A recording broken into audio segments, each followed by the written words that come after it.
acho que só 2 de vocês. Acho que foi o Anderson que se inscreveu no YouTube lá do canal e os outros não.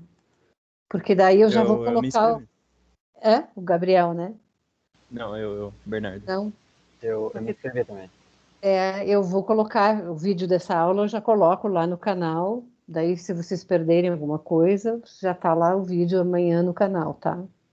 Dessa aula e todas as aulas. Já vai ter o vídeo no dia seguinte, já está no canal do YouTube. Qualquer coisinha que vocês percam da aula, que vocês precisem relembrar, vai estar no vídeo do canal amanhã. Então, eu vou compartilhar aqui a tela do material. Qualquer dúvida que vocês tenham sobre o material, vocês já me perguntam, tá? Então, vou pegar aqui alguns minutos da aula de teoria para a gente falar sobre o material do curso. Estão vendo a tela aqui? Sim. Sim. Até não vou nem... pus a apresentação aqui, está demorada, só um pouquinho. Está preto ainda.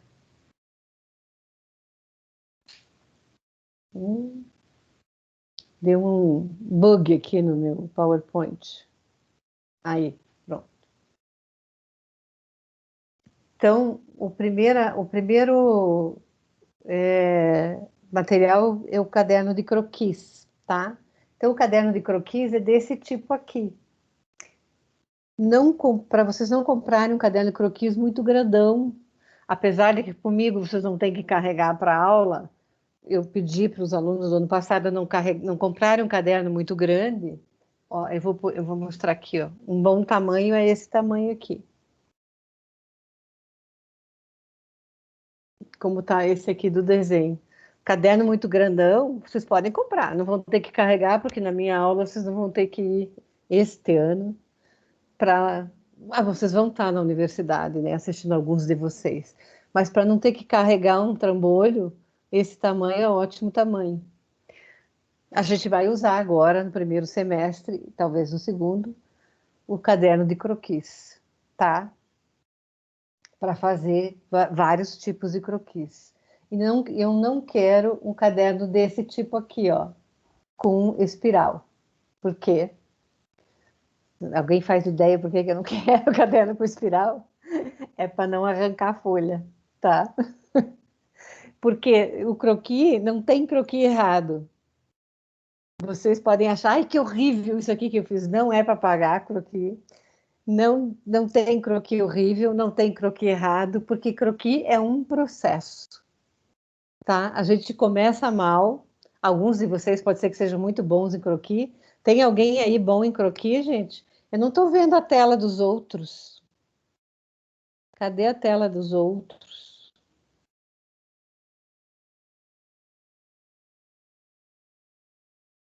Poliana, Tainá, Mariana.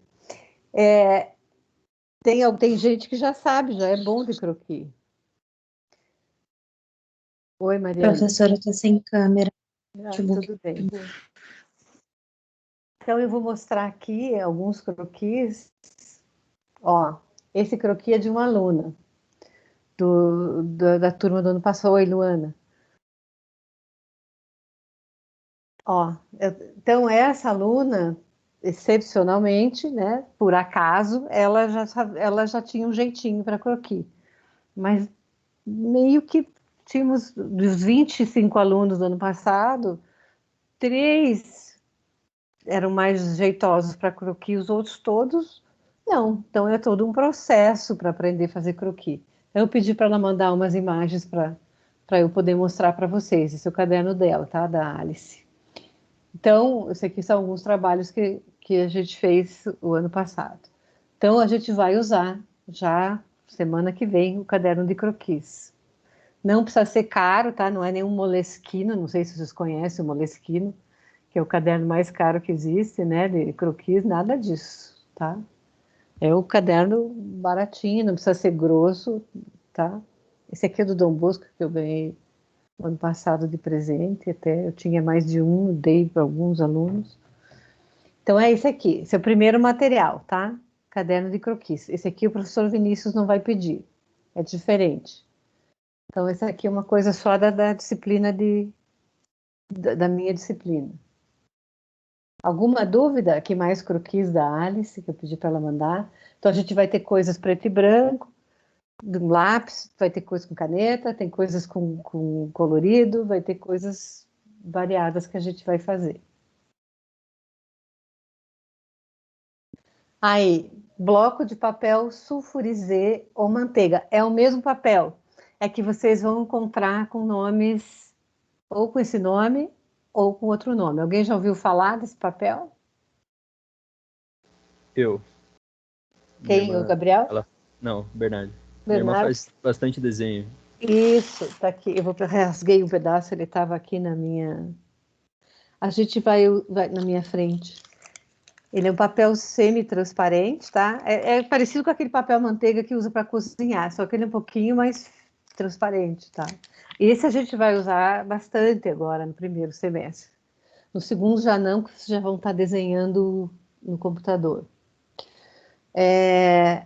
Então, A3 é o tamanho.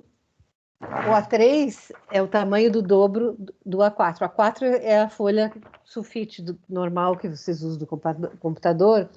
Então, é o tamanho normal. O A3 é exatamente o dobro. Deixa eu ver se eu acho aqui. Eu tinha as medidas. Só um minutinho, gente. Eu tinha um papel com essas medidas. Aqui, ó. Aqui, ó, são as medidas oficiais dos papéis. Eu estou enxergando invertido. Vocês estão enxergando normal? Então, na minha câmera? Tá só a tela do PowerPoint. No meu lugar do meu rosto, vocês não estão enxergando? Não. Não? Ah, Dá tá para ver embaixo tá. a foto da professora. É no lugar da minha foto. Nossa, mas tá tá bem bem pequeno. pequena. É bem pequenininho, né? São as medidas oficiais, tem A1, A0, A2, A0, aliás, que é o começo, tamanhos de papel que vocês vão aprender. É o maior, A1, A2, A3, A4, que é o tamanho... Daí tem os menores, né? A4 é o tamanho ofício, né? Tá aqui na minha câmera, aqui. É o tamanho ofício. E A3 é o dobro. Não sei se vocês enxergam a minha câmera aqui. Eu tenho um A3 aqui.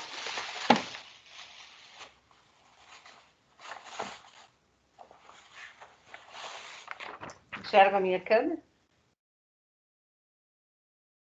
Esse é um A3, que é exatamente o dobro do A4.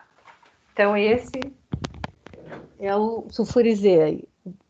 Então, um bloquinho, porque daí vai usar o semestre todo, tá? Não é, tá escrito ali, ó, não é papel vegetal. O papel vegetal é o papel mais transparente, mais duro, que usava antigamente para tinta nanquim. A gente não vai usar papel vegetal, tá? Esse é horrível para desenhar lápis. Suja todo o dedo da gente e tal. Então, não. Lapiseiras e grafite. Então, para nós, o professor Vinícius talvez peça mais alguma coisa, mas nós aqui não. Em composição, a gente desenha só mais à mão e muito pouco com régua, tá? Então, só precisamos de um grafite 05, uma lapiseira 05, eu botei um modelinho e uma sugestão, que são umas melhores, não são tão caras, tá?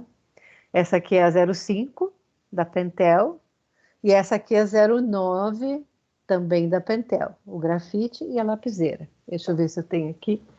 Eu tenho esse pote aqui inteiro de lapiseira. São as que eu mais uso, mas eu tenho, ó, essa é a 09, tá aqui na minha câmera. Tá? E essa é a 05. São muito boas e não são uma fortuna, tá? Tem umas outras de um outro tipo. Essa aqui, por exemplo, é 03, que talvez o professor Vinícius peça. Para mim, não precisa, tá? Tem umas outras que não são muito boas. Ó, essa aqui, por exemplo, tem uma ponta ruim que o grafite dança. É muito bonita, prata e tal, mas o grafite dança ali na ponta. Então, não é boa. Esse aqui eu ganhei e tal, não é uma coisa boa. Então, essas da Pentel que eu botei ali na imagem são muito boas. Borracha branca, pode ser essa aqui, pode ser um outro tipo, mas tem que ser branca, assim, que é para apagar o lápis, mole, tá?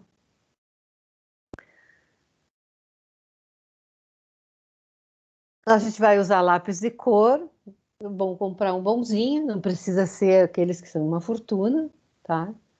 Mas não precisa mais do que 12 cores. E caneta colorida, hidrográfica. Aí tem essa aqui que eu pus aí, é a melhor de todas, né? Mas é uma fortuna essa daí. Também não precisa ser essa daí que é uma fortuna. Mas para arquiteto, quem pode investir, vai usar sempre, tá? Eu tenho aqui essas, mas eu não tenho, eu tinha várias cores, mas elas foram acabando. Aí eu não pude comprar mais, porque essas aí, ó, tá aqui na minha tela, elas têm a parte que é um pincel, aqui nessa ponta, e na outra ponta ela é fininha.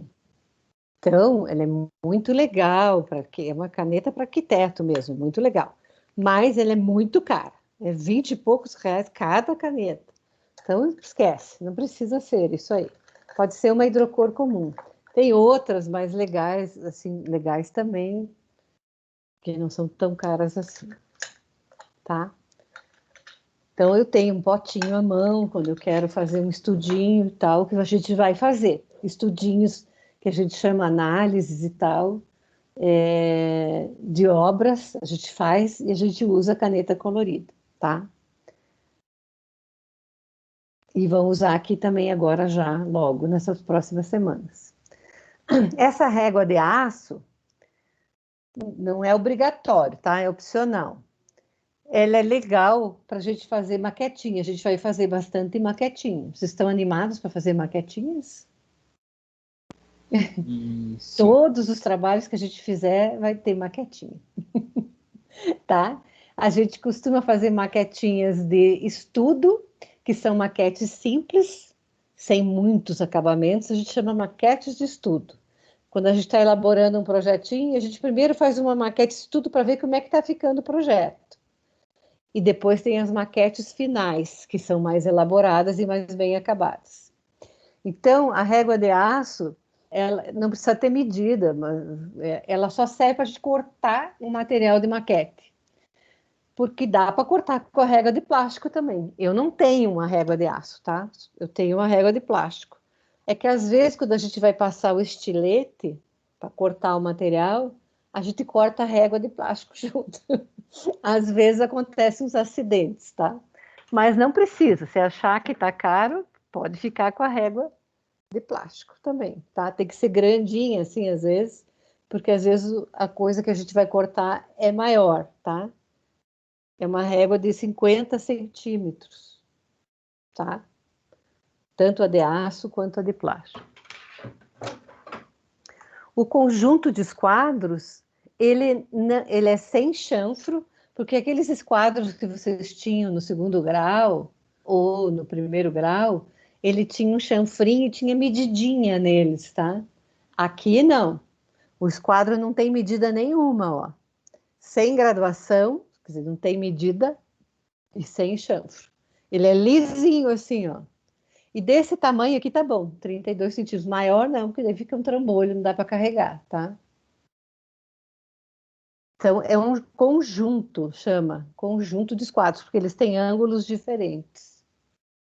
Porque isso aqui, o professor Vinícius vai pedir a mesma coisa, que o nosso e o dele é a mesma, da disciplina dele, é o mesmo jogo de esquadros. Chama jogo de esquadros ou conjunto de esquadros. O nome é esse. Fita crepe de largura média, deixa eu mostrar aqui.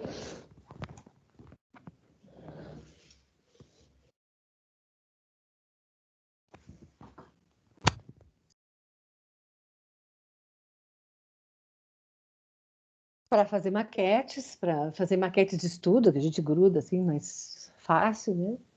Uma pasta 3 aqui é opcional, se vocês carregarem as coisas para a faculdade, se forem carregar, não precisa comprar já. A pasta assim de plástico, né? Não precisa comprar, vocês podem carregar na mochila e tal. Mas às vezes quando vai carregar a folha, aquela folha de papel manteiga ou sulfurizê, ela amassa, né? Então a pasta é para não amassar as coisas. Caneta nanquim, pelo Professora, menos. Oi, pode perguntar. uma dúvida. A gente vai fazer a apresentação dos materiais, dos trabalhos, tudo em casa, ou a gente vai dar para levar o que a gente criar? Pois, no meu caso, vocês vão me mostrar dessa forma aqui, remota, né? Vocês vão fotografar ou mostrar aqui na tela, dependendo do tipo do trabalho. No caso do caderno de croquis, ou mostra para mim na câmera, ou fotografa e o caderno e posta lá no Classroom do Google. Vai ter várias formas de apresentar. Às vezes tem apresentação no seminário, vão apresentar sim, ao vivo. Agora, para os outros professores, que é lá presencial, cada um tem um jeito, né? Eu não vou poder dar aula presencial porque não me deixam dar, porque eu preferia, né? A aula Tá bom. presencial. Então, caneta nanquim é 05, tá bom? Uma canetinha pretinha, desse tipo aí, né? Nanquim. Para dar acabamento nos desenhos, sabe? Deixa eu ver se eu tenho alguma para mostrar aqui. Aqui tem uma, ó. É uma pontinha assim. Só uma tá bom para mim. Talvez o professor Vinícius peça mais alguma outra espessura, tá? E o escalímetro que eu mostrei ontem para vocês, nessas medidas, porque tem outras medidas do escalímetro, tá?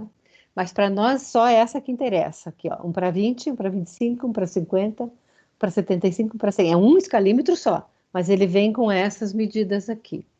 Esse aqui é importantíssimo. Daí vocês vão aprender a lidar com as escalas depois, né? Numa segunda fase aqui, nossa. Primeiro nós vamos aprender a rabiscar, tá? Esse aqui vocês vão usar a vida inteira, tá? Tem bem pequenininho assim e tem o maior, mas compre o de 30 centímetros, não o pequenininho não, tá? De 30 centímetros. Estilete é para fazer maquete. Esse aqui é o melhor que tem, tá? O amarelo. Eu tenho um azul aqui.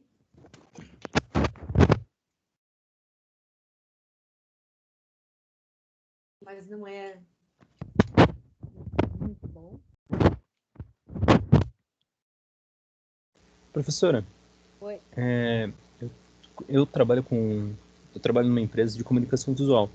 Então, às vezes eu trabalho no setor de adesivo e eu mexo com estilete e tal. E eu tenho um estilete, ele não é grande desse jeito, mas ele é um estilete pequeno Pode ser, para se fazer você já material de tem. precisão. Você já Dá tem para, ótimo, não precisa comprar nada, não. Aproveita o que Uhum. tem. Beleza. E precisa ter a caixa de lâminas, né? Porque estilete velho, a lâmina velha vai romper tudo, o papel, ou o papelão, tudo que a gente for cortar. Então, aqui, ó, a lâmina vence super rápido, ela fica velha. Daí a gente pega o traseirinho, esse traseirinho do estilete, ele é usado para cortar a lâmina. Então ela vem toda facetadinha e a gente vai cortando a lâmina. Tem que cortar pedacinhos. Então dura bastante. Uma caixa de lâmina dura quase o curso todo, né? Então, materiais de maquete, o resto, a gente não precisa comprar nada agora, tá? Só quando for solicitado. Estiletes também precisa comprar já, tá? O que precisa agora é o caderno de croquis, as lapiseiras, borracha e as coisas de cor, para nós, aqui para nossa disciplina de composição, tá? Esquadro também. Então, até aqui precisa agora.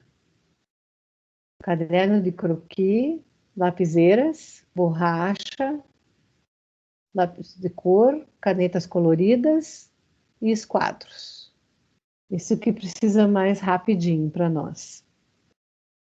Grafites, claro, né? Lapiseiras e grafites. Sem grafite não adianta nada, né? Então é isso. Alguma dúvida? Não. Não? Então tá.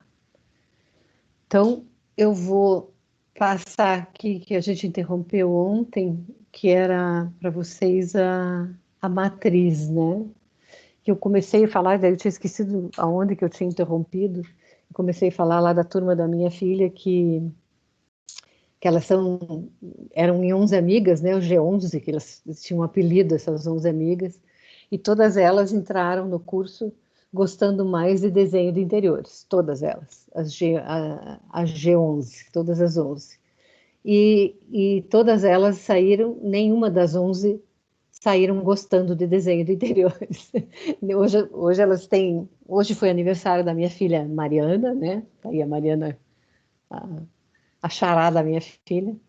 Hoje foi aniversário dela, ela fez 36 anos, então faz tempo que ela se formou. Então, nenhuma das 11 trabalham com desenho de interiores hoje.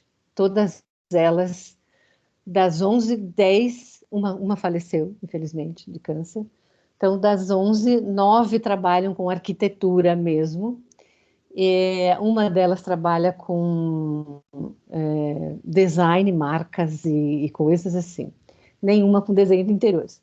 Então, não é, o que eu quis dizer com isso é que as ideias mudam ao longo do curso, né, dos 5 anos de curso.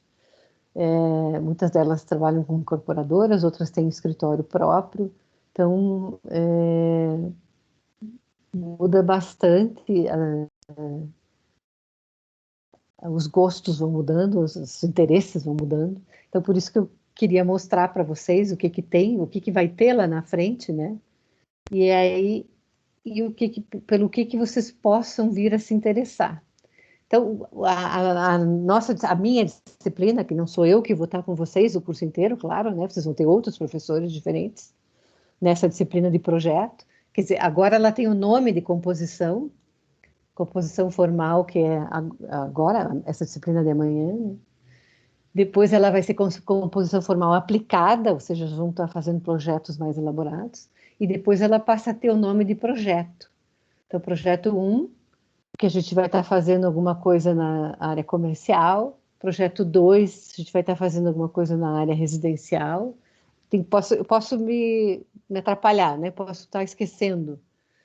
Projeto integrado 3, aqui no 5º período, que é uma escola, não é só um tema, tá? A gente pode ter mais de um tema por semestre. Projeto 4, que é o 6º período, é um prédio, daí vocês vão aprender a fazer projetos de vários pavimentos, né? Projeto 5, aqui no 7º período, já são coisas bem maiores, né? Provavelmente é hotel ou shopping, alguma coisa assim, eu não tenho bem certeza. Eu ajudei a fazer as emendas, mas eu não me lembro qual é qual em cada semestre. E o projeto 6, no 8º período, é um hospital.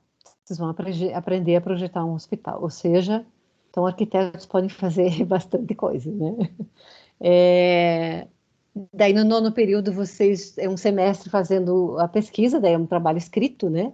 Vocês vão desenvolver a pesquisa para o trabalho que é o TCC, mas na arquitetura chama TFG, né? O trabalho final de graduação. Daí o projeto solo de vocês, que vocês vão escolher o tema para o seu trabalho final de graduação, que é o 10º período. Mas aqui no 9º é a pesquisa para esse trabalho final de graduação. Então, como eu falei ontem para vocês, o arquiteto aprende a projetar durante 10 semestres, né? E o engenheiro, ou nenhum, ou 4, um semestre só, né? O engenheiro não tem competência nenhuma para fazer projeto, na verdade, né? É como vocês vão sair daqui em junho, que vocês estão começando hoje e vão terminar em junho, são 4 meses. Vocês estariam capacitados para fazer projeto de um prédio ou de um hospital só com esses 4 meses? É isso que os engenheiros fazem, né? Saem da faculdade fazendo projeto, eles não têm nenhuma capacidade para isso. Olha, professora, fazer dá para fazer, só não me responsabiliza se o prédio cair. Não é cair, é a funcionalidade disso tudo. Então, nós vamos treinar processo de projeto. Então, projetar não é colocar um quadradinho atrás do outro e dane-se, né? Vamos ver se funciona. Tem um processo de projeto e a gente vai treinar e aprender a fazer isso. Como é que a gente pensa de um processo? A gente não começa colocando uma salinha atrás da outra, não. Tem todo um processo e a gente vai aprender a fazer isso, tá? Então, eu só mostrei a linha de cima para vocês, né, que é a linha de projeto, que é a mais divertida, mas tem toda a linha, as linhas de baixo aqui, né? Então, tem o desenho técnico e o laboratório de representação gráfica digital, que vocês vão aprender com o professor Vinícius também, a parte do software, né? E aí, aqui tem desenho urbano 1, desenho urbano 2, que também é projeto, né? Daí na parte urbanística, provavelmente vai ser a nossa coordenadora que vai começar dando para vocês o primeiro semestre, a professora Ariadne. Aí tem planejamento urbano, e daí tem planejamento regional, depois tem gerenciamento de projetos. Voltando aqui, topografia, você já tem semestre que vem, que é a professora Mariana que dá. Daí tem tecnologia da construção. Aqui é a história, aqui em teoria, que sou eu, a professora Gisele, né? O semestre que vem só a professora Gisele, depois só a professora Gisele, provavelmente. Aqui, história e teoria, vai até o quarto período, né? Prática profissional e empreendedorismo, aqui provavelmente é EAD. Vocês vão aprender a ter um escritório, né? Como é que todas as coisas que precisa para ter um escritório ou uma empresa, qualquer tipo de empresa, não necessariamente de arquitetura. Ó, e aqui as verdinhas são as eletivas que eu falei para vocês. Ó. Então, aqui vocês vão poder escolher se vocês querem ir para arquitetura de interiores, se vocês querem ir para paisagismo, se especializar nessa área, né? Se vocês querem ir para restauro não, é um mercado menor aqui, né, para nós no Brasil, a gente não tem umas coisas tão antigas, mas também, como é menor o mercado, também tem pouca gente trabalhando nessa área, né, então tem várias maneiras de enxergar isso, né?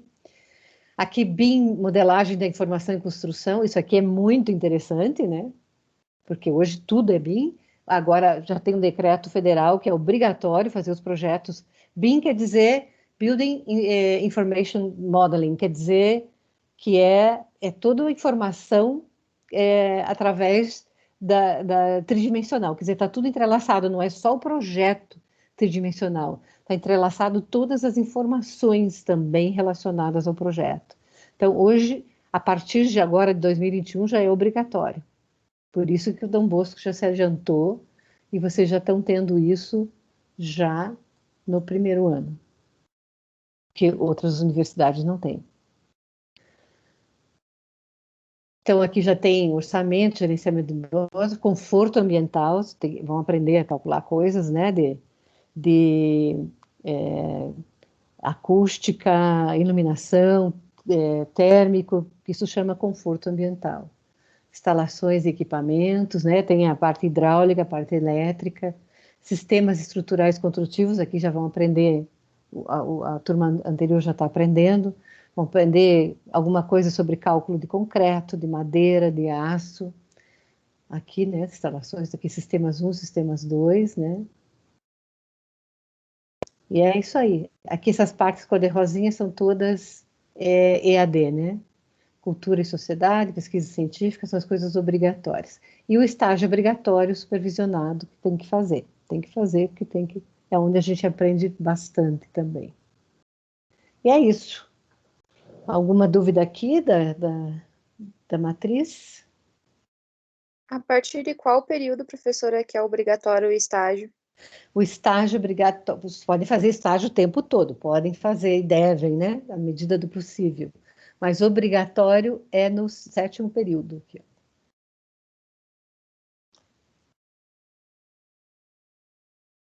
Quanto antes vocês conseguirem estágio, assim, que tiverem condições, né? Porque eu sei que, não sei, a Ariadne não perguntou para vocês aquele dia, mas quantos de vocês trabalham durante o dia? Não sei, né? Vamos lá. O Anderson, Eu, você trabalha, Anderson? Oi, Gabriel trabalho sim. trabalha. O Bernardo, eu trabalho das 5 às 5. das 5 às 5, 5 da manhã? Isso. Ah, meu Deus. Na verdade, eu trabalho das 7 às 5, mas eu tenho que acordar um Ah, pouco mais cedo para pegar o acordar busão. assim, sim. Puxa vida. É difícil estagiar assim, né? E o Gabriel também trabalha? Eu Eu, estou tra- olhando pela ordem que está aqui na. eu trabalho das 8 às 5h45, né? É 6 horas. Das 8 às 5. A Letícia, Eu ainda não.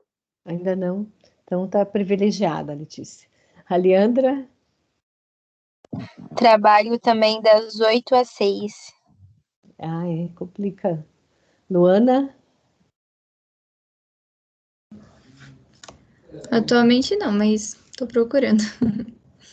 então, quem não está trabalhando e puder conseguir, é que ainda é cedo para vocês conseguirem estágio na área, tem que ter mais habilidade, né? A Mariana, Trabalho, professora da também. Poliana, Também, bastante. bastante inteira, Poliana. Dia inteiro, às vezes final de semana, eventualmente uma noite ou outra. É? Trabalha com o quê, Poliana? Gerente de banco. Hã? Banco? Isso. Stephanie, Trabalho sim, professora, das 10 às 6. shopping não? Não, é loja mesmo, comércio. É por causa das 10, por isso que eu perguntei. E a Tainá também? Trabalho também, aham. E a Letícia tinha falado, né? Letícia não. Então fica complicado o estágio, né? Daí o ideal, mas é que quando chegar o 7º período, vocês já vão estar bem com muitas habilidades.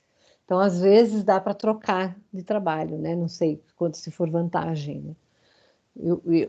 Tem um aluno meu, por exemplo, que está no 2º ano só, mas ele tem muita habilidade. Então, eu já peguei o currículo dele e já estou distribuindo aí, né? Porque aonde ele está trabalhando, ele não ganha muito bem, e ele está trabalhando numa área que não tem nada a ver. Então, a gente, na medida do possível, vai fazendo isso, né? Vai pegando o currículo de vocês e vai distribuindo para quem tem interesse, né? E daí vocês já vão estar adquirindo mais habilidade e vendo se vocês têm interesse de trocar de trabalho também, né? Então, vamos lá. Eu quero pegar um tema e mostrar para vocês aqui um assunto mais teórico. Primeiro, falar um pouquinho sobre a importância da teoria também, sabe? Eu vou falar mais de uma vez sobre a importância, por que que a gente tem que dar teoria, né? Quando estava na faculdade, deixa eu só pegar um pouquinho de água, que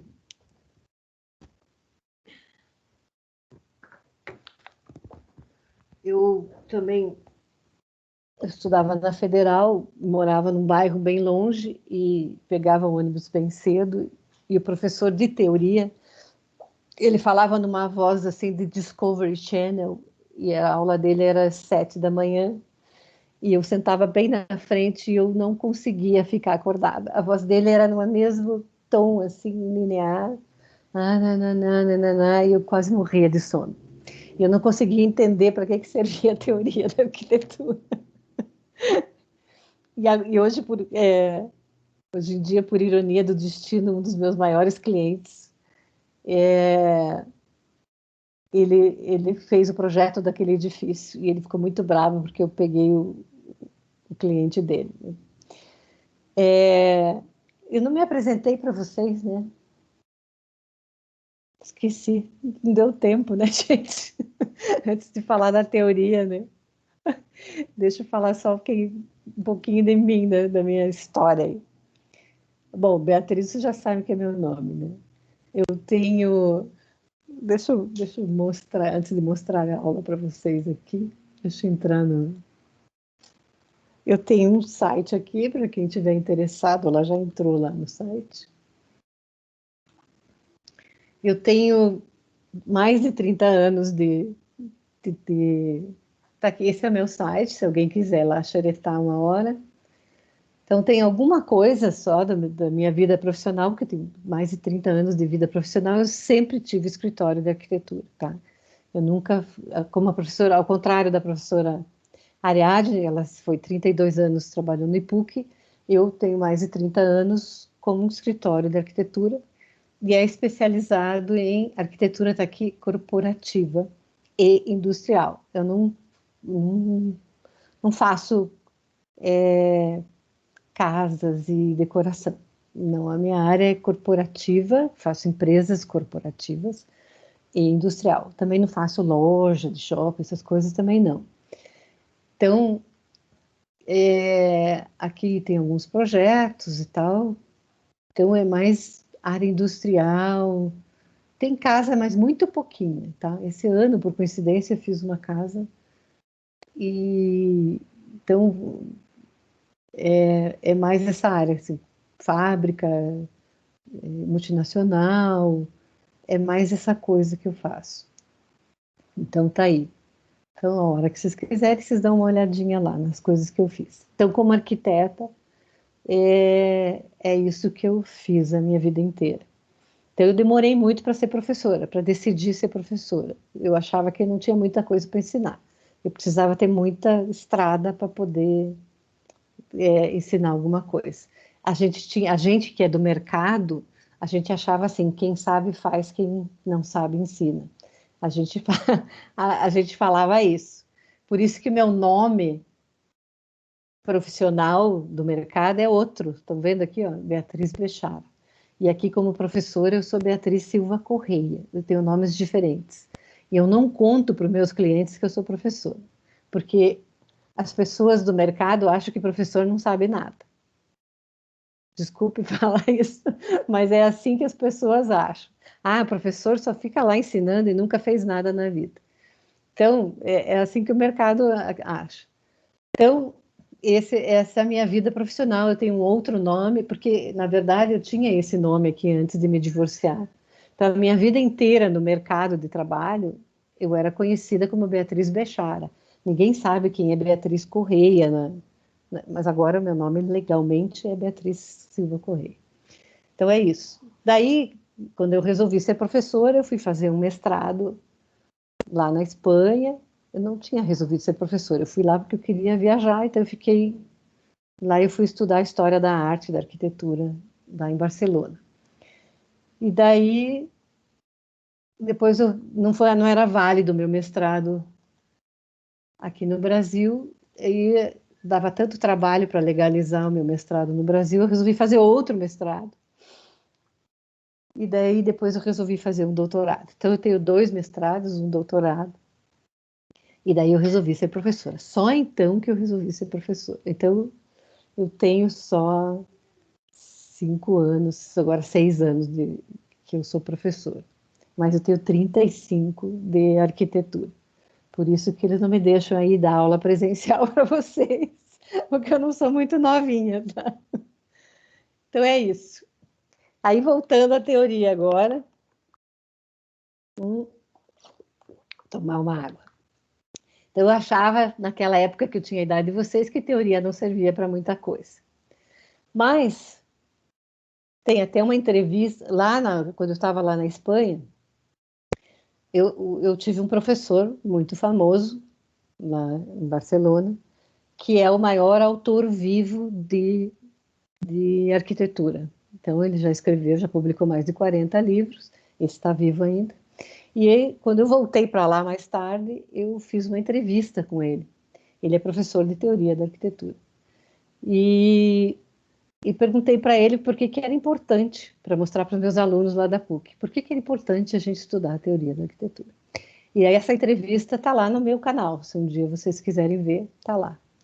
E aí ele explica que os arquitetos mais famosos do mundo são também os arquitetos mais cultos e mais bem preparados. E isso ajuda eles a ganharem concorrência. Então, as obras mais fantásticas que tem no mundo, que vocês talvez já tenham visto muitas delas, que são ganhas pelos arquitetos mais famosos do mundo, eles são também os arquitetos mais cultos. E para ser muito culto, você precisa conhecer muito do passado e do presente. E é uma boa maneira, uma das melhores maneiras para você saber como vai se comportar o futuro. E para isso a gente precisa saber muito de história também. Por isso que os arquitetos não podem deixar de estudar a história da arquitetura.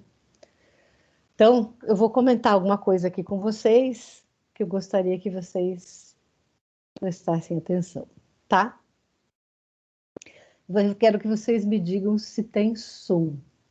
Quando eu for, deixa eu compartilhar de volta, vai ter som. Eu vou passar um videozinho daqui a pouco. Aí vocês me avisem só se vai ter som ou não, tá? Tá bom. O vídeo que eu vou passar, a entrevistadora, ela vai estar falando em galego. Galego é um português um pouquinho diferente, tá? Mas dá para entender, tá bom? Tem legenda que está em galego também, mas é praticamente português. E eu vou mostrar no vídeo que eu vou mostrar daqui a pouco, ele vai ser entrevistado o Peter Eisenman. Peter Eisenman é um arquiteto bem famoso, que vocês ainda não conhecem, mas vão conhecer. E ele é um dos ganhadores do prêmio Pritzker. Alguém ouviu falar do prêmio Pritzker? Já ouvi falar. Já? Quem? Gabriel? Bernardo. Bernardo, toda hora eu confundo. O prêmio Pritzker, para quem não ouviu falar, é o Oscar da arquitetura.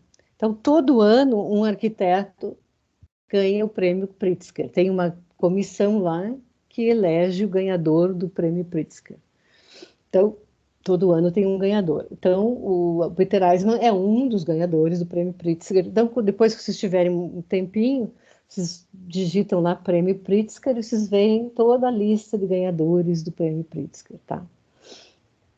Então, essa obra que eu vou mostrar para vocês aqui é a Cidade da Cultura da Galícia, na Espanha. Essa Cidade da Cultura aqui na Galícia fica naquela cidade de Santiago da Compostela. Já ouviram falar? Lá onde fazem o caminho de Santiago, que todo mundo vai e fica lá andando uma semana, 2 semanas, 30 dias, vão fazer lá aquela coisa existencial, né? Fazer o caminho de Santiago. Nunca ouviram falar de Santiago de Compostela? Ninguém ouviu? Na Espanha, aquele caminho sagrado lá. Big Brother, alguém ouviu falar? Hã? Aí não tem como, né, professora? Tem como não. Pois é, para ver como vocês estão precisando de cultura, né, gente? Então, aqui, obrigatoriamente, vocês vão ter que devorar a cultura, gente. Caminho de Santiago é um dos caminhos mais famosos do planeta. E vocês nunca ouviram falar. Então, eu vou dar muita bronca em vocês. E Big Brother, a coisa mais asquerosa que existe no planeta, todos ouviram falar, né? Então, aqui, essa cidade da cultura da Galícia fica lá em Santiago de Compostela, no oeste da Espanha. Então, olha a obra aqui, como é que é. Vou mostrar algumas imagens para vocês, tá? Olha aqui, ó. Olha o teto é fantástico. Olha, aqui é uma vista de cima. Estão vendo essa cor aqui? Bege, rosado aqui? Isso aqui tudo é mármore. Professora, tem que compartilhar a tela. Não está compartilhando? Eu acho que não, para mim pelo menos não está Ninguém aparecendo. está vendo? Eu também não tô não tô. vendo. Ia perguntar agora. Opa, então vou Agora voltar. foi. Vou voltar lá. Estão vendo agora? Sim. Sim.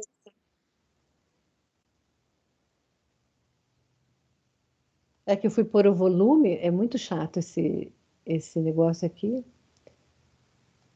Porque você vai mostrar o volume, aí agora vai. Tá de novo? Estão vendo a tela? Sim. Tá. Sim. Então é todo cheio de curvas, ó. Então esse rosado aqui é mármore. E esse mármore aqui existia lá A cultura. na Galícia e aqui no Brasil. E é tão grande a obra, ele não precisava, tá, cobrir de mármore, porque é toda de concreto a cobertura, ó. Mas ele resolveu, o arquiteto, que deveria ser coberto com esse mármore para dar esse efeito. E acabou a jazida de mármore da cidade. E aí eles tiveram que importar o resto do Brasil aqui. Olhe por dentro. Então estavam previstos 7 edifícios. E aí saiu tão caro, porque é uma cidade pequenininha, que eles acabaram construindo só 3. Olha a altura. Uma biblioteca com 7 metros de altura. Está vendo que não está cheio de livro? Que está só uns livrinhos aqui para enganar, ó. Porque a obra era muito grande para o lugar.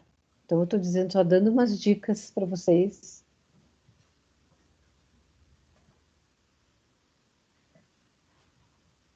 Então, a Espanha teve uma febre de construir obras gigantescas dos anos 2000 e tanto, tá? Então, agora eu vou colocar o vídeo e vocês me dizem se tem som, tá? E aí vai ser uma entrevista com o Peter Eisman. Estamos con Peter Eisman. Tem som? Sim. Tá. Ele é un Sí. dos arquitectos máis brillantes e controvertidos do mundo desde hai décadas.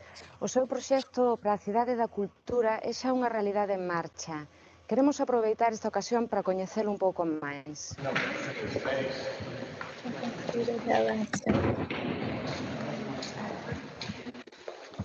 Boas tardes, Peter Eisman. É un placer coñecelo. Quería dicirlle que antes de ler nada sobre vostede, quedei impresionado coa visita que fixen á Cidade da Cultura. É dunha beleza e dunha complexidade deslumbrantes. Inspiroulle isto Galicia? Well, first of all, when we were asked to join the competition,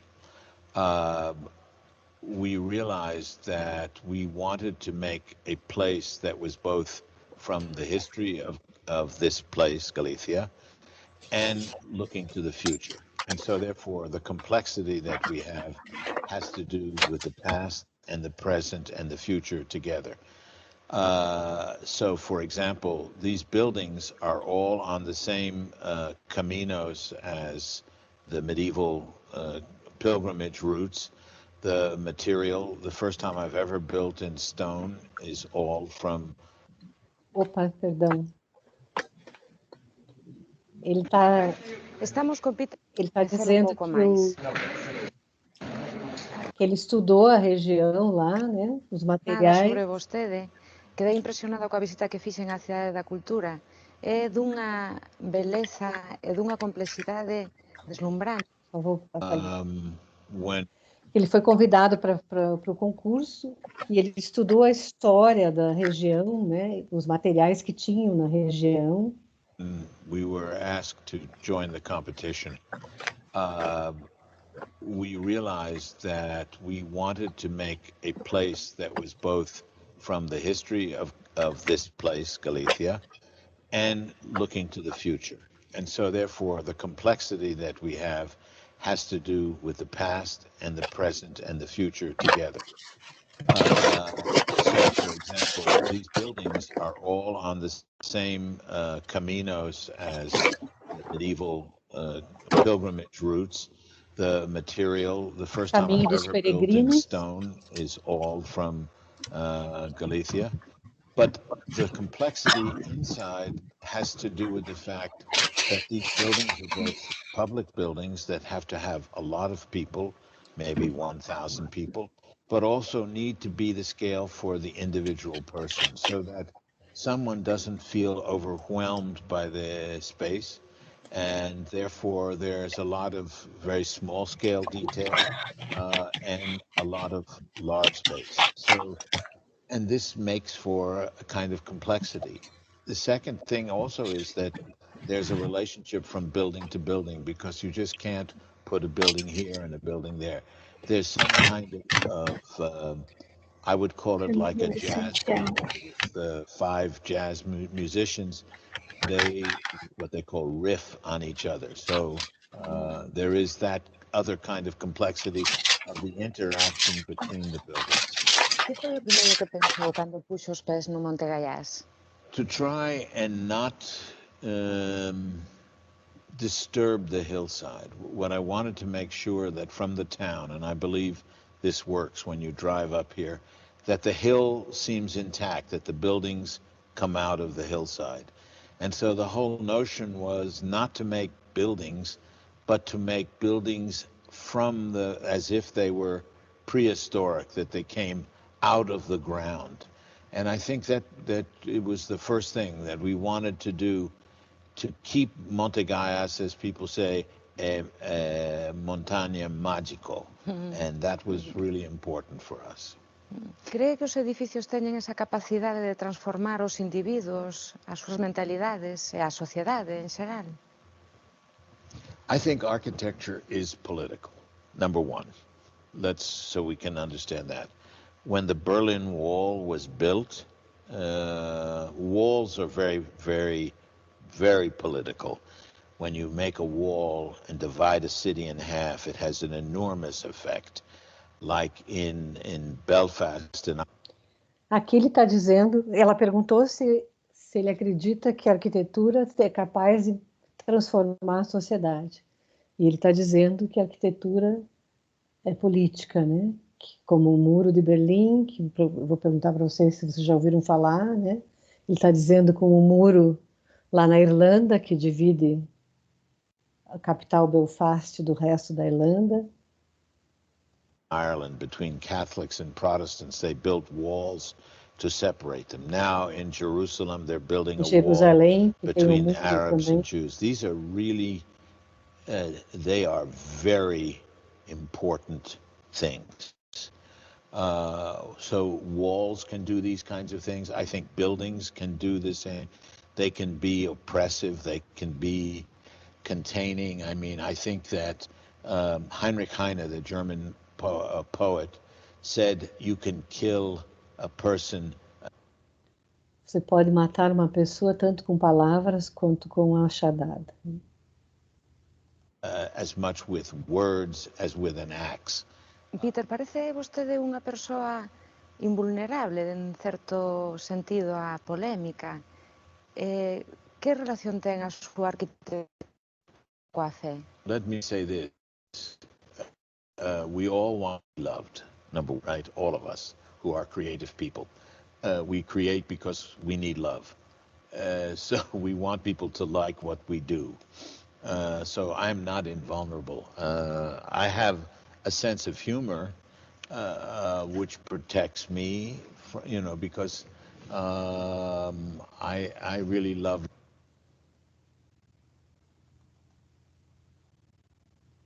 Entenderam alguma coisa que ele falou? Deu para entender? Deu? Então, o que eu queria contar para vocês uma história sobre esse prédio e essa... Então, ele tem os dois lados da moeda, no caso. Um homem muito culto, muito inteligente, muito bom arquiteto. E ele ganhou essa concorrência e ele usou... então, a cultura, a inteligência, a habilidade nos dá muito... E a teoria da arquitetura, os conhecimentos nos dão muitos argumentos. E a gente pode fazer disso o bem e às vezes nem tanto. Então, no caso aqui, com tantos argumentos, porque ele usou como argumentos para ganhar essa concorrência, eu vou voltar lá, aqui, Ele fez um traçado aqui igual ao da cidade medieval lá, da cidadezinha. E com esses argumentos todos, ele usou, ele estava repetindo o traçado da cidade medieval, usou as pedras locais e tal, e com todos esses argumentos ele ganhou a concorrência. Só que com toda essa monumentalidade, esse exagero, com todos esses bons argumentos que se viu ele falando ali, vocês viram, ele ganhou a concorrência. Só que com essa monumentalidade, esse exagero, ele quebrou a cidade. Ele disse ali no discurso, é para 1.000 pessoas, mas é também para uma pessoa só. Mas vocês viram que não é bem assim, né? Porque é monumental o edifício, né? E não vai tanta gente assim. Então a cidade não tem tanta gente para alimentar tudo isso. E de 7 edifícios só puderam construir 3. E a cidade quebrou com essa obra absurda, né? Então, às vezes, os argumentos, ele disse que muros, na verdade, pode ser em espanhol, né? Muro é parede. São políticos, né? Você pode fazer coisas muito boas, como você pode fazer coisas muito ruins. Os argumentos que ele disse ali na entrevista foram muito bonitos, né? Os muros dividem pessoas, podem dividir pessoas. E então a arquitetura é política, sim. E a gente tem que ter muito cuidado. Por isso que eu estou dizendo para vocês isso no primeiro dia de aula. A arquitetura é linda, mas ela também, ela tem que, vocês têm que saber o que vocês estão fazendo, né? Se a gente não veio aqui para fazer diferença no mundo, mas a diferença para melhor, então é melhor a gente não fazer nada. Tem que ter harmonia e Exatamente. sincronia. É, isso aí. Então, a arquitetura está aqui. É capaz de transformar a sociedade? Que foi a pergunta que ela fez, né? Então, o passado e o futuro sempre estão entrelaçados. Por isso que a gente tem que estudar a história. O que foi feito no passado? O que se aprendeu com o que fizeram no passado, né? Cada lugar tem uma cultura. Então, a gente vai aprender na aula de amanhã também que a gente pode copiar receitas, a gente vai ver isso amanhã. Vai dar certo em qualquer lugar, né? Então, lá ele tinha uma paisagem, ele tinha um terreno, ele colocou um edifício. Ele usou o Monte Gaiás, lá onde ele colocou, para eles lá da região era uma montanha mágica.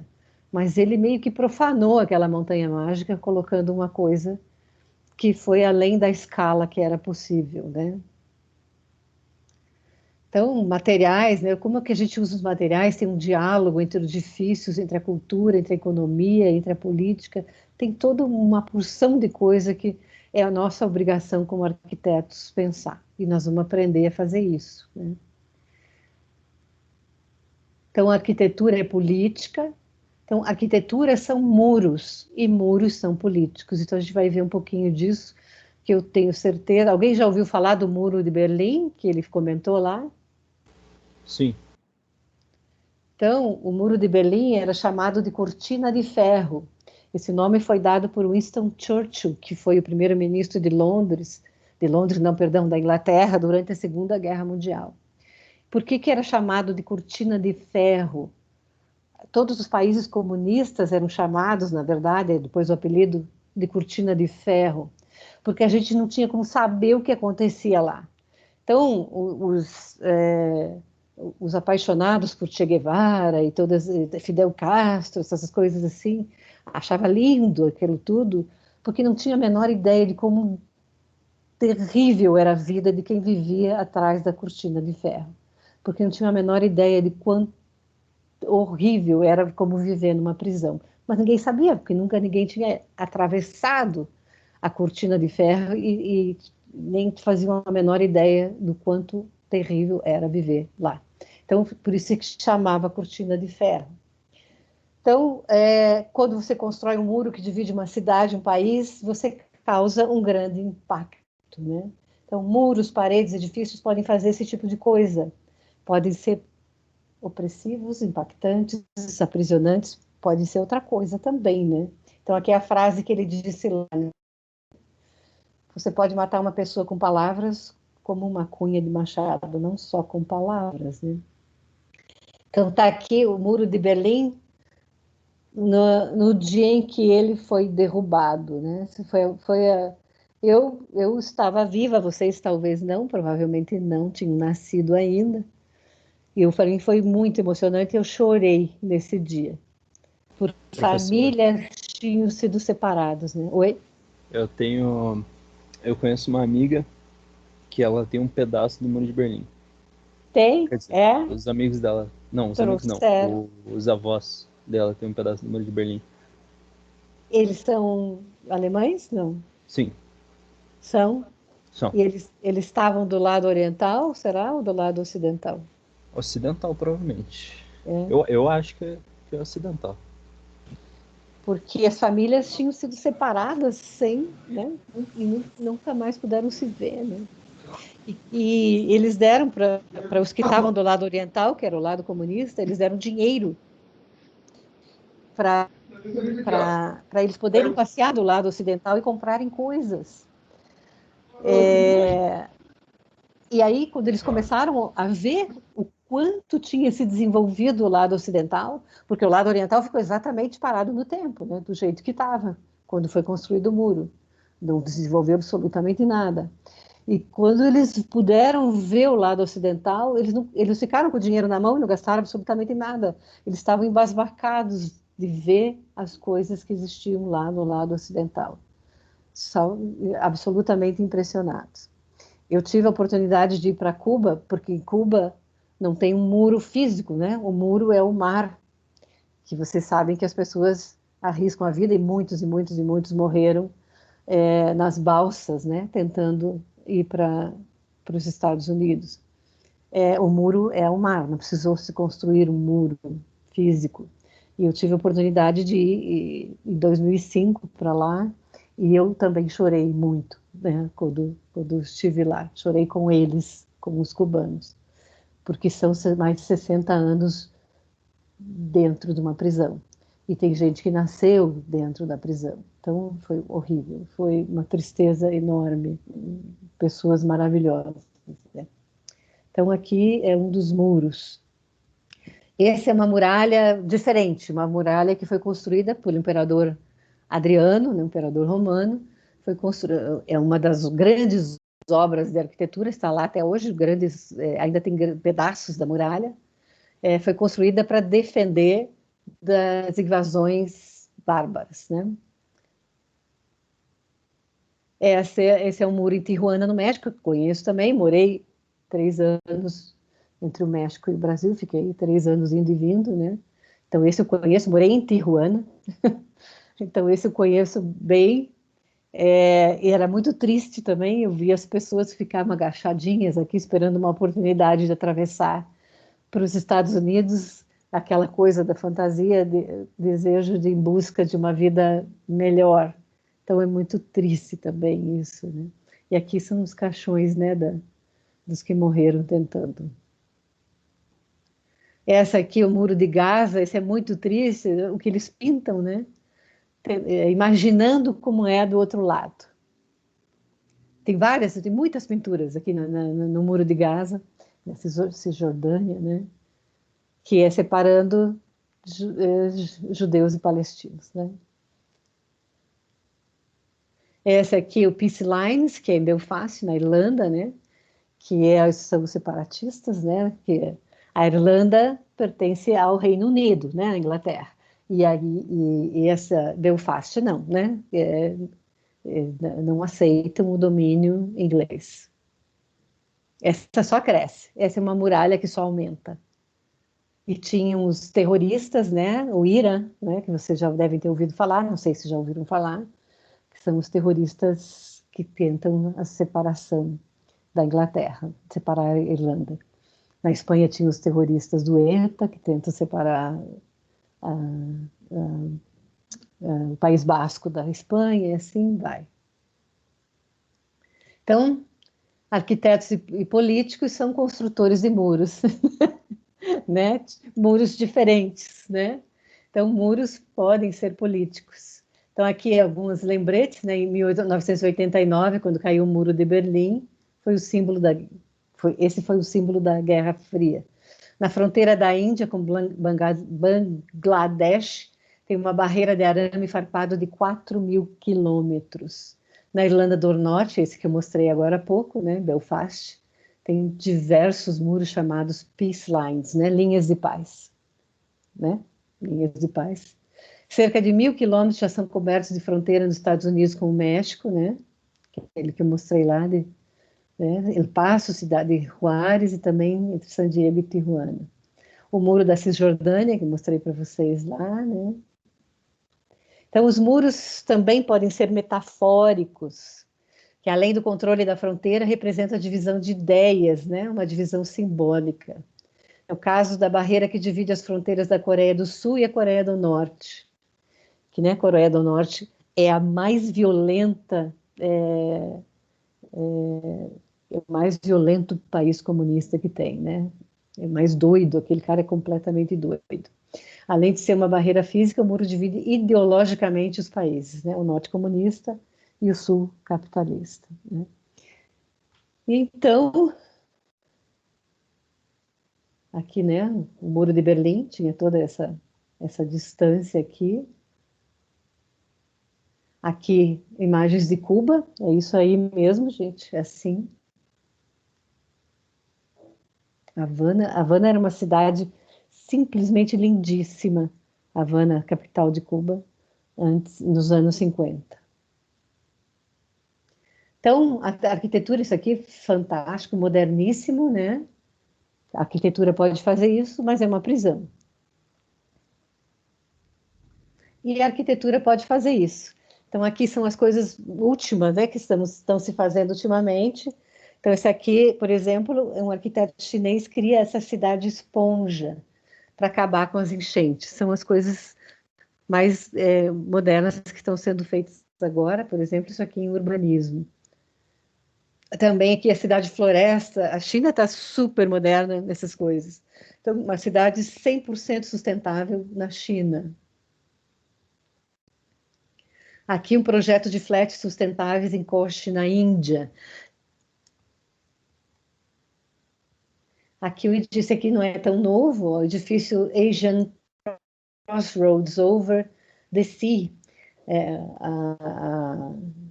A Cross é a sigla, né? Localizado na cidade de Fukuoka, no Japão, praticamente um parque urbano, né? Os 15 terraços que atingem 60 metros acima do solo, né? Então, contém 35.000 plantas, representando 76 aqui, o corte, aqui, ó. Aqui em vista, aqui em corte, esse prédio, no Japão. Então, a gente pode fazer isso também. Então, não é para isso que eu suponho que a gente trabalha. É uma questão de escolha, né? A gente pode escolher para que lado que a gente quer ir. Então, a gente é construtor de muros, e amanhã a gente vai ver que a gente é construtor de pontes também. Tá? Acho que por hoje é só. Professora, Oi. conhece a ponte de... Nossa, eu esqueci agora. É uma ponte que você não usa nenhuma amarra, nenhum prego, nada. É uma ponte só no encaixe. Você só encaixa ela. Sabe aonde? Eu não lembro de quem que era a ponte. Mas se você achar, traz pra gente amanhã. Mas ela é uma ponte, literalmente, você não usa nada. Você só encaixa as madeiras e constrói a ponte. É de madeira? Pode ser de madeira, de metal, mas mas não é se uma encaixar, ponte real? funciona. Ou é um projeto só? É uma ponte real. É daquele que fez o projeto de helicóptero, de avião. Eu esqueci. Da Vinci. Ponte de Da Vinci. Ah, tá. Mas ela foi construída? Sim, sim. Deixa eu ver aqui. Tem os projetos na internet dela. É bem interessante, porque ela não usa nada. Nenhuma amarra, nenhum prego, nada. Absolutamente nada. Deixa eu ver se tem aqui. Se aparece. Eu já montei uma. Onde? Tamanho médio. Pequeno. 20. Montou? Mas você guardou? Não. Eu montei no escoteiro, então, tipo, tinha uns troncos lá e a atividade era montar. Foi meio vendo aqui? difícil, mas, né, deu certo. Tem Leonardo da Vinci, algumas invenções, mas não fala de alguma real aqui. Tem uma pontezinha, deve ser essa aqui que você montou, né? É essa mesmo. Mas será que construíram alguma grande? Bom, construir grande, eu acho que a galera não teve muita coragem de confiar. É legalzinho, a gente pode fazer um exercício desse. Usar o projeto do Da Vinci como base e aprimorar ele para um estilo mais moderno, ou com outros materiais. Bacana. É. É de encaixe só, é? Somente de encaixe, nenhuma amarra. Legalzinho. Sim, elas se travam, né? Uma coisa assim, né? Tô com a minha mão aqui. Legal. Legal para fazer uma estrutura de telhado, ó. Dá para fazer uma cobertura assim. Não uma ponte. A gente não vai construir ponte, mas isso aqui pode ser uma cobertura, perfeitamente. Bem, bem bacana. Com palito de fósforo, ó.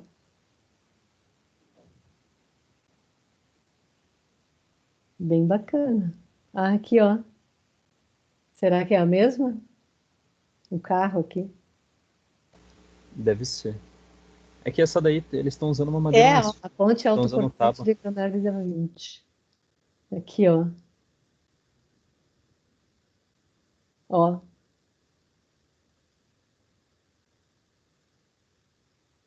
É. É um videozinho, vou pôr. Bis 2050 und das geht natürlich nur, wenn wir Pode jantar ele aqui. im letzten Jahrhundert mal verabschiedet. Vorher gab es keine Vorschriften, das heißt ein Gutteil Alemão, tô falando alemão. Não tem som para vocês. Tem? Anforderungen zu Tem erfüllen, som. die in Richtung 50% erneuerbare Energien gehen oder die Estão entendendo tudo? entsprechenden Seiten der Landesregierung. Alguma coisa assim. Você entende alemão? Não, não muita coisa.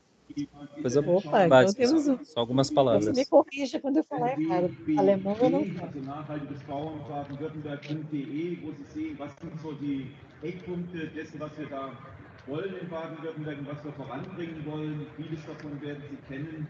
Bislang ist dieses System vor allen Dingen ausgerichtet auf Neubau. Mas eu gostei de saber que a tua amiga que tem um pedaço do muro, né?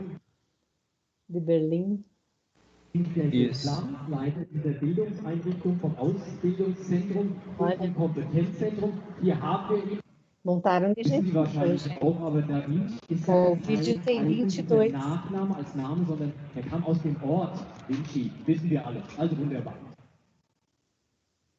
Die Brücke wird nur temporär unterstützt, solange die Montage fortgeht, wie wir alle wissen. O Leonardo da Vinci, ele muito mais do que pintou, porque ele pintou muito pouco, e ele era muito preguiçoso para isso, e muito impaciente, não era preguiçoso. Ele fez isso muito mais. Ele projetou estruturas, coisas de guerra. Isso foi muito mais, a atividade dele foi muito maior nessa área.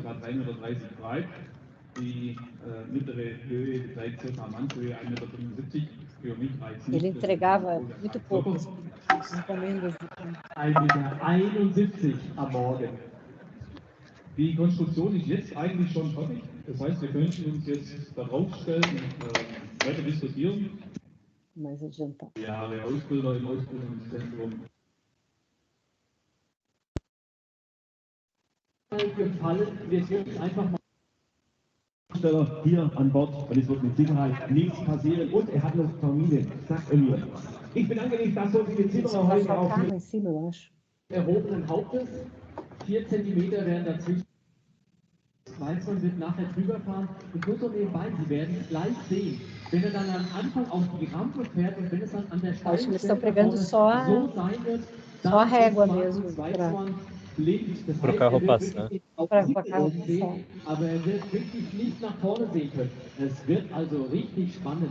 Herr Untersteller, Herr Wölfler-Eicher, ich will Sie ja nicht so einfach machen, deswegen, also da muss schon so ein bisschen Spannung.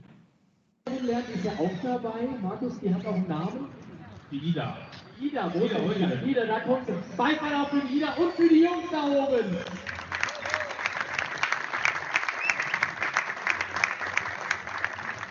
É o carro. Die Ida ganz mutig ist das. Muito bem. Legal, gostei. Gostei de conhecer.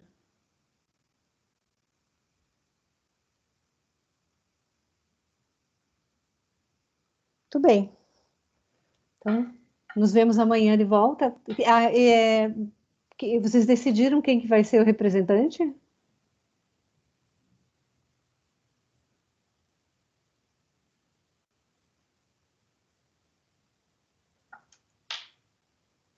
Eu não sei. Se decidiram, eu não sei. A Stephanie que estava... vamos decidir agora, então?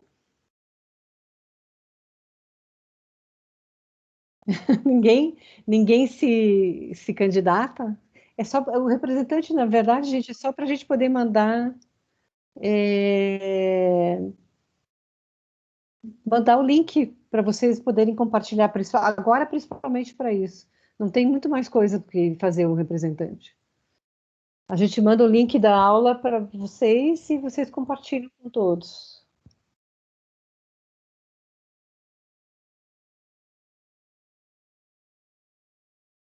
Quem que está com o telefone mudo? Que falou aqui a Leandra. Vamos, a Leandra, que está com o telefone mudo, com o microfone mudo.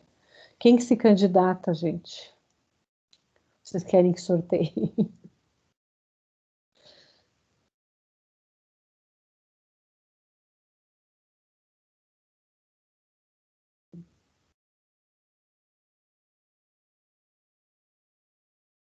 Pode ter dois. Na outra turma, tem dois. É que a turma de vocês é muito pequena para ter dois, né? Eu até me candidato. Bernardo? Eu até se candidata. Seria, mas eu sou um pouco esquecido das coisas, sabe? A gente manda tudo por WhatsApp. Quem se candidatou? LC é a Leandra. Então tá. Então pode ser você, Leandra.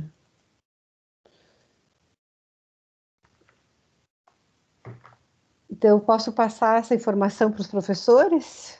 Eu já tenho o teu telefone aqui.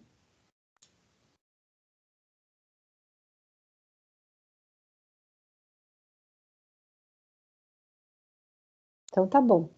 Então tá combinado. Eu vou passar essa informação, daí você fica... se você puder, eu vou abrir um grupo, então, chamado Turma 2021, tá? Vou inserir você e vou inserir todos os outros professores, tá bom?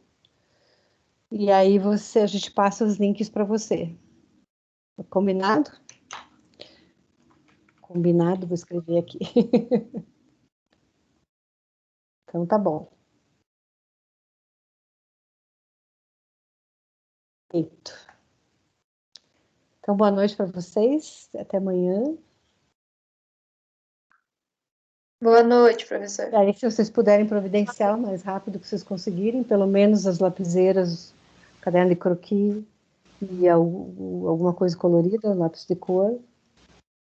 Aí, para a gente começar a já passar alguma coisa para vocês essa semana. Até mais. Boa noite. Tchau, professora. Até, professora. Boa noite. Tchau, professora. Boa noite. Tchau, professora. Boa noite.